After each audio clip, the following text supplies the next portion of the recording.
بجد من ألذ الوصفات اللي ممكن بجد تجربوها، ألذ كوكيز بيستاشيو. بجد حرفيا ممكن تجربوه.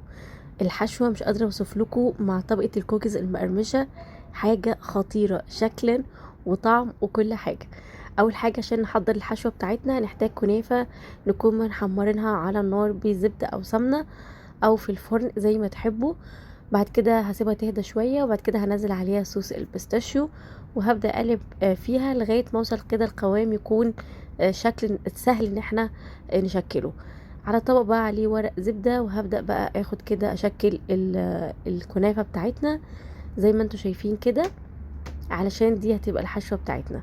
هنشكلها كلها ونحطها في طبق وهنرفعها في الفريزر كده لمدة 10 دقايق لغاية ما نحضر الكوكيز. في بولة عندنا بقى هنضيف تكون عندنا زبدة لينة تكون بدرجة حرارة المطبخ، عليها سكر بني وسكر ابيض، وهبدأ اخفقهم كويس جدا بالمضرب الكهربائي لغاية ما الزبدة والسكر يبدأوا يندمجوا مع بعض تماما. وهبدأ بقى اقلبهم كده بالمعلقة وانزل كل الاطراف واتأكد ان الزبدة معانا بقت ناعمة جدا زي ما انتوا شايفين. بعد كده هبدأ انزل عليها بقى بيضة بدرجة حرارة المطبخ، وهنزل عليها كمان فانيليا، وهبدأ اخفقهم تاني بالمضرب الكهربائي كويس لغاية ما كل المكونات كانت تتجانس مع بعض وتختفي معايا البيضة تماما، والقوام كمان يكون ناعم بالشكل ده. بعد كده هبدأ بقى اضيف معلقتين كبار كمان من صوص البيستاشيو، او ممكن تحطوا كمان شوية كده من الفستق، بتدي طعم ولون حلو قوي. هقلبهم مع بعض كويس جدا كده. بعد كده هبدأ بقى انزل المكونات الجافة بتاعتي.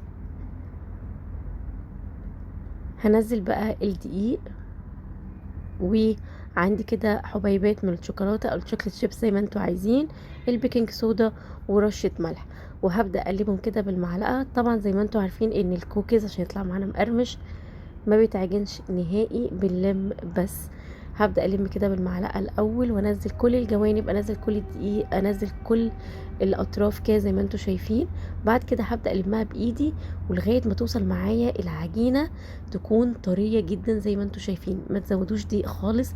بصوا العجينه طريه ازاي، ده القوام المظبوط. هنرفعها في التلاجة كمان 10 دقايق لغايه ما توصل معايا. بصوا تتماسك جدا، طبعا الزبده تمسك نفسها وهتبقى سهله جدا ان احنا نشكلها.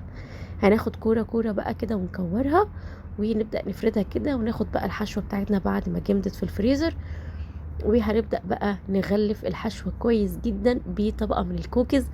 الحشوه ما تبقاش باينه نهائي زي ما انتوا شايفين. هنكورها كويس قوي زي ما انتوا شايفين كده، لونها وريحتها يا جماعه بجد خطيره. تعالوا نعمل واحده تانية. هناخد قطعه كده بالوايم تكون اكبر من الحشوه بحاجه بسيطه، وهنزل بقى في قلبها الحشو زي ما انتوا شايفين. الكوكيز ده بيبقى مقرمش من بره ومن جوه، طعم البيستاشيو، قطع الشوكليت، بجد من اروع الكوكيزات اللي بجد ممكن تجربوها. انا من عشاقة الكوكيز، واي وصفة بتطلع للكوكيز لازم اجربها. بعد كده هجيب بقى الكور بتاعه الكوكيز بتاعتنا ونبدأ نغلفها في الكنافة اللي احنا كنا لسه محمرينها، خدنا منها شوية على جنب كده، وهنبدأ نغلفها بالكنافة المتحمرة. هرصهم بقى على صينية بعد ما اخلص الكمية بتاعتي كلها، وهرفعهم كمان في التلاجة لمدة 10 دقايق. في الوقت ده هكون بسخن الفرن على درجة حرارة 180. بعد ما ادخلهم التلاجة هطلعهم على طول على الفرن، بيبدأوا بقى ياخدوا اللون الخطير ده. يا جماعة بجد الريحة بتبقى قلبة الدنيا، مش قادرة اوصف لكم بيطلع خطير ازاي. طبعا بطلعه من الفرن ما بياخدش معايا اكتر من 10 دقايق، لازم نسيبه يبرد تماما ويهدى تماما. بعد كده هنبدأ نغلفه بقى بطبقة كده من الشوكليت، اي نوع شوكليت انتوا بتستخدموها في البيت. هندوبها في حمام مائي ونبدأ بقى نحط البسكوت في الشوكليت بتاعنا، وبعد كده هنزينها بقى بشوية من الكنافة، شوية من الفستق، زي ما انتوا عايزين. طبعا تقدروا تبدعوا، المهم ان شكلها بجد بيطلع خرافة وطعمها بيطلع احلى. كمان ممكن ما تحطوش طبقة الشوكولات دي خالص وتكتفوا بالشوكولات اللي حاطينها من جوه.